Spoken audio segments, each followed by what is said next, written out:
she said to them, Muslims have the best skin. It's like, wow, mashallah. And then she backed it up and she said, and you know why we have the best skin? And I'm thinking, oh my goodness, these patients of hers, I'm not a dermatologist, but she is, and a very successful one, mashallah. Somebody who's a skin doctor, right? When I was in high school, I shadowed her clinic. She's a bit older than me, so I was shadowing her as I was learning and trying to figure out what kind of medicine that I want to do, knowing that I too wanted to become a doctor one day. So I shadowed her a few times in her dermatology clinic, and one day she said to non-Muslim patients that she was working with, and unapologetic, unapologetic Muslim, mashallah, she said to them, she said, Muslims have the best skin. It's like, wow, mashallah. And then she backed it up and she said, and you know why we have the best skin? And I'm thinking, oh my goodness, these patients of hers, And she said, we have the best skin. Do you know why?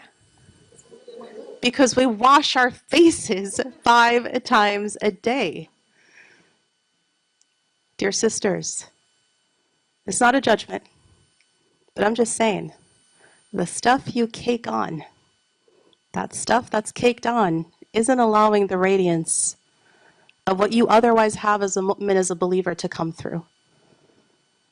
And it certainly prevents the water, okay? And some of it legit says waterproof. Come on now, mashallah. Come on. Alhamdulillah. I'm going to move this before I knock it away. Mashallah. I get very agitated about these things, especially when it comes to fiqh. You know this. I'm like, come on. You're going to really risk your prayers? Risk your prayers by it not counting? Because the wudu didn't count, because of the stuff that was caked on didn't actually allow the water through. And in addition to this, and look, we counsel. I'm in the counseling field, and I know there's a lot of question on self-confidence that people have, and a lot of the times the reason that stuff is on there is because of self-confidence. Let me tell you, the number of women that I've met in my life, shaykhat, amazing women, scholars, who by beauty standards, outward beauty standards, would not be considered beautiful. They wouldn't. They're not like a model beautiful. But you know what shines through? You know what radiance is reflected through? It's nur. Literally, it is light. They're glowing. You look at them and you wouldn't say, nope, not model beauty, but the kind of beauty in which the nur, that light, comes through. And when you sit with them, you feel a sense of serenity and calm. You feel a person who isn't all tribulation inside of them. You feel a person who stands before their Lord at night and makes that dua and prays. And so they're holding on to the rope of Allah and the rope of Islam, and nothing shakes them. Or if they are shaken, like our teachers would say, when the hurricane comes through, they would say, be a palm tree. Have you ever seen a palm tree in a hurricane? Have you? I know we don't have a lot of them up in this area. We have earthquakes. What happens to a palm tree in an earthquake? Yes. What does it do? It'll bend this way, and it'll bend that way, and it'll toss and toss, but what will not happen to the palm tree? It will not come loose. Why? Why? Because of its root systems. A palm tree's roots are deep, deep, deep, deep down. And it's years of building. So it'll sway when a hurricane comes around, but it will not be uprooted. As they would tell us, be like the palm tree as a believer. And so when you sit with these women of nur, of light, you find that they are incredibly vibrant. You find that they're connected. They're pulsating, right? Literally. It's coming through. And what is they reflecting? What is the radiance that they're reflecting? It's the radiance of Iman, the radiance of belief, the radiance of prayer, the radiance of dua, the radiance of Quran. Quran, the whole Quran is nur, it's light. So imagine, if you even have just one surah memorized, which all of us have more than one here, I'm sure, because we all know, at least know Fatiha. If you have at least one memorized, that is nur living within you. You are literally the vessel, carrying light.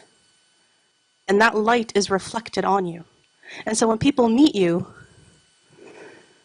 they may not be able to tell what's special about you, but they know something is different.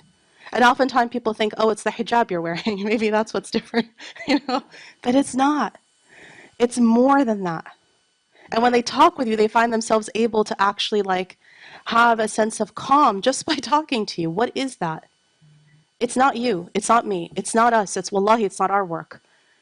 It's literally the light of Allah coming through the Quran, coming through the very beings that we have as we're reading and as we're reciting and holding on to this Quran. Which is why we have to talk about nurturing our inner selves. I joke a lot, my halakha folks know, I joke a lot about people and their skin routines. And you should have them. Oh, no, I'm not saying that you don't. Right? But I tell this funny story of one time I was, Allah forgive me, but I only tell the story because of this, how much I was caught off guard by the story. But anyway, I never go up necessarily to the floor up where it has all the administrative offices, but I had to drop something off. So I dropped off something at this office, and the person working there had never met. And I was literally just at the doorway. And I said, oh, I'm here to drop these papers off. And literally she turned like this. She was in one of the wheelie chairs, and she kind of turned like this, and she goes, what's your skin routine? I was just caught off guard, and if I had one, I'd be happy to offer.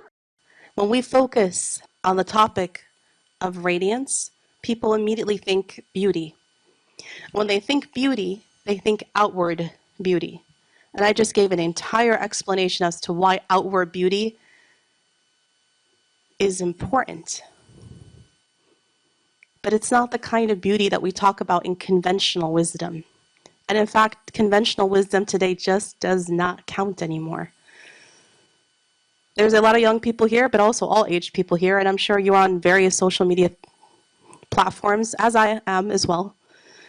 And the trends, the many, many, many trends that we see. One thing that we talk about in our girls' halakas here at Rahma is how incredibly fickle beauty is. The concept of beauty. What does fickle mean? Come on, girls. What does fickle mean? Yeah, it changes. One day it's like this, one day it's like that. If you roll back enough into history, what today is trending was once trending in the 70s. And then it goes out, and what's trending is trending now, what used to be the 60s. And then that goes out. And what trends again is trending, right? And it just keeps on changing.